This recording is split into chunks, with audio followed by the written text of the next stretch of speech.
Hey everybody, welcome back to the channel. This is the newest putter from LAB Golf. This is a LAB OZ.1i HS, and this is the putter that JJ Spawn used to win the 2025 US Open at Oakmont. This is a LAB DF3. Now, both of these putters, I think, are going to be extremely popular in 2026. And if you're someone who's thinking about jumping in and taking the zero torque leap, if you think that lie angle balance might be something that's going to help you hole more putts, then you might be wondering which one of these two putters should you be playing. Well, then you're in the right place, because in this video, I'm going to explain to you the similarities and the differences between the OZ.1i HS and the DF3 and help you learn which one of these putters is right for your game. Now, the key element that you're going to find in both of these putters is lie angle balance. LAB, the company, L.A.B, stands for lie angle balance. And essentially what this is about is LAB adding different weights and doing different things from a balance standpoint to help golfers greatly reduce or completely eliminate the torque, the twisting that's going to happen when they naturally make a putting stroke. And by doing that, LAB claims that you're going to be able to keep the face of your putter square to your putting path a lot more easily. And what happens when you do that is you're going to be able to return the face back to the square position you establish at address more often and start putts rolling on your intended target line much more easily. Now, there's a lot of confusion still, I think, out there about exactly what lie angle balance looks like. People, for whatever reason, still think oftentimes that what LAB putters are designed to do is keep the face of your putter square to your target line, which in this case I've got represented by this yellow raised string. That's not really true. Everybody's putting stroke is going to have some level of arc to it because your putter is not allowed to have a lie angle of 90 degrees. If you had a putter that was perpendicular to the ground and you were allowed to make a pure pendulum stroke like this, then your putting stroke wouldn't have any arc. But you're not allowed to do that. Your putter can have no more than 80 degrees of a lie angle, which means that it has to be at least 10 degrees away from vertical. If that's the case, everybody's putting stroke is going to have some measure of arc to it unless you really manipulate your hands and wrists. And that is definitely not a recipe for consistency on the green. What LAB is doing is basically saying that whether you have a relatively slight arc or whether you have a pretty pronounced arc, as long as you don't do anything to manipulate your hands and wrists, you're going to be able to bring the putter face back to the square position a lot more easily. And that can help you hole more putts. Okay, so now you know that both the LAB OZ.1i HS and the DF3 have lie angle balance. You understand how lie angle balance works. How are you supposed to decide which one of these two putters is going to be ideal for you? You know how they're similar. Well, how are they different? Okay, so I'll start from a construction standpoint. The LAB DF3, which was originally released in early 2024, is 100% aluminum. All the head design that you see right here is aluminum. It's all been milled out. And there's a series of weights that are then added to the bottom of each one of these putters that help it to achieve the lie angle balance part. Now, one of the interesting things I learned when I visited the Crestwell, Oregon LAB World Headquarters is that every one of their putters, the DF3s as well as the OZ.1i HSs, all of them are hand tested by real people to make sure that that lie angle balance property in the company's revealer mechanism, all of it actually works for every single putter. They test all of these by hand. You wonder why some of these get expensive? That's part of the reason why. There's a series of grooves that's been milled into the face to help you achieve a little bit better roll. Now, the LAB DF3 has a shaft that goes directly into the head itself. There is no hosel mechanism on this. This is a center shafted putter, and the shaft goes right into the head, almost directly on top of the center of gravity location. So if you were to balance your putter on your hands like I'm doing now, you'll notice that the toe goes up. So rather than being a toe down situation or a face balance situation, the toe goes up. What's really happening here is that the face is pointing towards the direction of the target based on the lie angle that's been designed into this putter. Don't think of this as much as toe up, which obviously it is.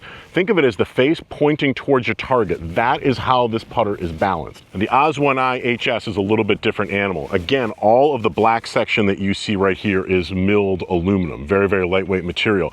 And again, you've got a series of weights on the bottom that have been installed by hand, and this thing has been measured out by hand and put on a revealer to make sure that the lie angle balance properties are going to be present. The biggest difference you're going to see, there are actually two of them. Obviously, number one, the shape. This, for the DF3, is going to be a very unorthodox shape. It's going to be very unique. For some people, it's relatively off-putting. For a lot of people, they've gotten used to looking at this shape. The OZ.1i HS is going to be a much more traditional mallet shape, and that is by design. The original OZ.1i putter was designed in conjunction with Adam Scott. He gave a lot of feedback and gave a lot of notes about that, so they came up with this shape. So a much more traditional shape, and obviously the HS stands for heel shafted. This is the first LAB putter that's been designed not with a center shafted design, but a heel shafted design. Now, to have a putter that has a plumber's neck and is heel shafted, but also has lie angle balance, LAB had to get pretty tricky with its geometry. The putters that have a more vertical lie angle, a higher numbered lie angle, have a longer hosel mechanism. LAB refers to it as a riser. Putters that are flatter in their lie angle have a shorter one. This putter has a 68-degree lie angle, so the riser is relatively short. If you go up to 73 or 74, something like that, the riser on those putters gets higher in order to help it maintain the lie angle balance.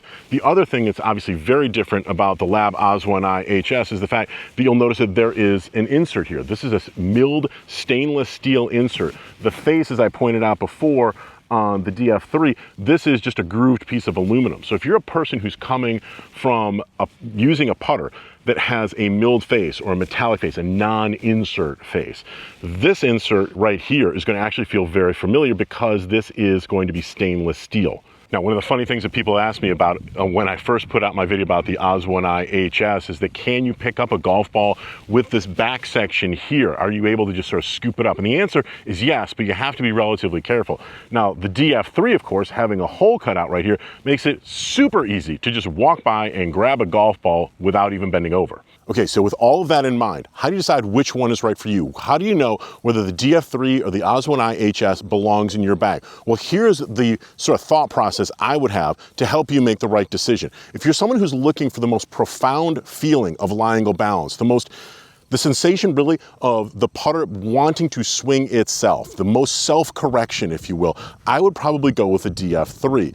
I think that this putter really feels like it is, when you swing it, it's as if the putter is on rails. You have to really do something to knock this thing out of whack. I think on short putts from 5 or 6 feet and in, this is as automatic as putting is gonna get at this point. It really feels like it's super forgiving, and you just have to point and shoot. I think it takes a little bit of practice on longer putts to get that same sensation, but it is really confidence inspiring on shorter putts. And I think for a lot of people who struggle with three putting and really struggle all around on the greens, having confidence is a huge plus when it comes to putting. And I think the DF3 will probably instill more confidence in your putting and in your game than the OZ.1i HS. Now, if you're a person who really likes the look of a traditional putter and you just can't get over the look of the DF3, you're certainly going to be able to get nearly all of the performance benefits, I think, from the DF3 in the OZ.1i HS in a much more traditional look. If you look down in the address position with this putter behind the ball, it will look very familiar. You have probably putted with something like this or similar to this in the past. And the hosel mechanism here, the riser, makes it look that way. Also, if you're somebody who has putted with a milled putter, and most players at this point have putted with at least 1 or 2 milled putters in the past, having a face insert here that comes off and sounds like a milled putter, because it is milled stainless steel, will be very, very familiar. I think transitioning from a traditional mallet putter into a LAB putter is made most easily if you're going with something like the OZ.1i HS. It's going to look familiar, it's going to feel familiar right there. It's basically going to hold your hand as you get into the world of lie angle balance putters. Going with something like the DF3 is going to be a much more jarring experience. I don't think it's necessarily bad, but you're taking a bigger leap when you go in with the DF3 than you do with the OZ.1i HS. But the one thing I think that really won't come into consideration ends up being the price. They're both going to be probably something that's going to cost you about $500 or more to get into your golf bag. So they're going to be both a hefty investment in your short game and in your putting, which is one of the big reasons why I would highly recommend, if you've never used a lie angle balance putter before, that you go to a good pro shop and have somebody, a good custom fitter, work with you to make sure that you're going to get into one that fits you properly. I would hate to hear about anybody going ahead, purchasing a LAB putter, only to find out later that they actually got the wrong length or the wrong lie angle, so they didn't get the benefit of the whole effect after, of course, they laid out $500, $600, $700 or more to get the putter that they really wanted. So I think the bottom line is if you're somebody who's looking for the greatest lie angle balance effect, if you want the most help, the most forgiveness, you probably go with the DF3. If you're somebody who's looking to make the transition a little bit more gingerly, a little bit more easily into lie angle balance putting from traditional putters, the LAB OZ.1i HS is going to look really familiar. It's going to probably feel very familiar, and yet it's still going to give you the benefit of lie angle balance. Look, so those are my thoughts about both of these putters, but if you have any questions about either one of them, please feel free to drop them in the comment area below. I do try and monitor my comment area as well as I can and to answer all the questions that I possibly can. I want to be a resource for you to answer all of your golf equipment questions and to help you make smarter purchasing decisions. What would help me out a lot is if you would smash that like button and subscribe to my channel if you got some good information out of this video. Thanks very much, and I look forward to seeing you again really soon.